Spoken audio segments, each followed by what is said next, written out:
Hello, Strasbourg, and others watching this daily devotion today. It is Saturday, October 24th, 2020. A few weeks ago, I had an opportunity to visit one of my members who lives in a nursing home now. His name is Bill Stevens, and he's in his mid-90s. When I first met Bill, he and his wife would often ask me to come over to their home. And his wife would be a big talker for a while, but then at some point she would turn to Bill and say, "Bill, why don't you sing him a song?" Or, "Bill, can you recite some poetry?" Bill had lived a long life, and during his childhood he had learned poetry by heart. And I always loved to hear these old poems from Appalachia, poems that I had never heard of before, poems that were famous.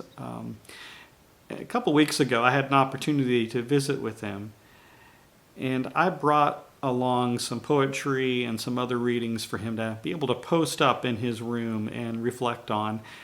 It's been difficult during this coronavirus for him to be able to see anybody. In fact, when his daughter invited me to go with her, we had to be quarantined and outside and we spoke to Bill through a closed door. And the only way we could speak was by lifting up some big cards of paper that had big writing on it. And so I want to share with you this poem that I shared with him. It's called Prayer Number 1 by George Herbert, and it was written in 1633, probably during the last year of George Herbert's life. Prayer, the church's banquet, angels' age, God's breath in man returning to his birth, the soul in paraphrase, heart in pilgrimage, the Christian plummet sounding heaven and earth, engine against the almighty sinner tower, reversed thunder, Christ side piercing spear, the 6 days world transposing in an hour, a kind of tune which all things hear and fear, softness and peace and joy and love and bliss, exalted manna, gladness of the best, heaven in ordinary, man well dressed, the Milky Way, the bird of paradise,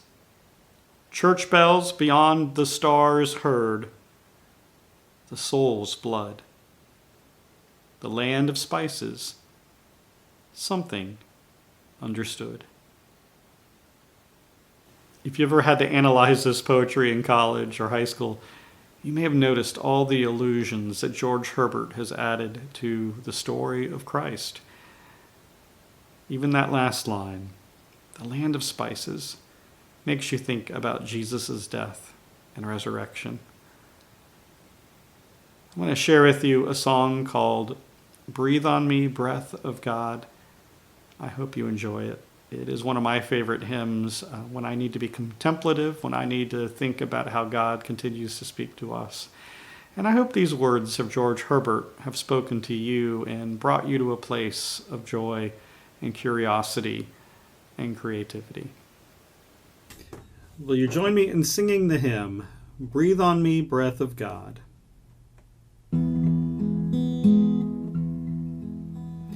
Breathe on me, breath of God, fill me with life anew, that I may love what thou dost love, and do what thou wouldst do. Breathe on me, breath of God, until my heart is pure, until with thee I will one will to do and to endure. Breathe on me, breath of God, till I am wholly thine, till all this earthly part of me glows with thy fire divine. Breathe on me, breath of God, so shall I never die, but live with thee the perfect life of thine eternity.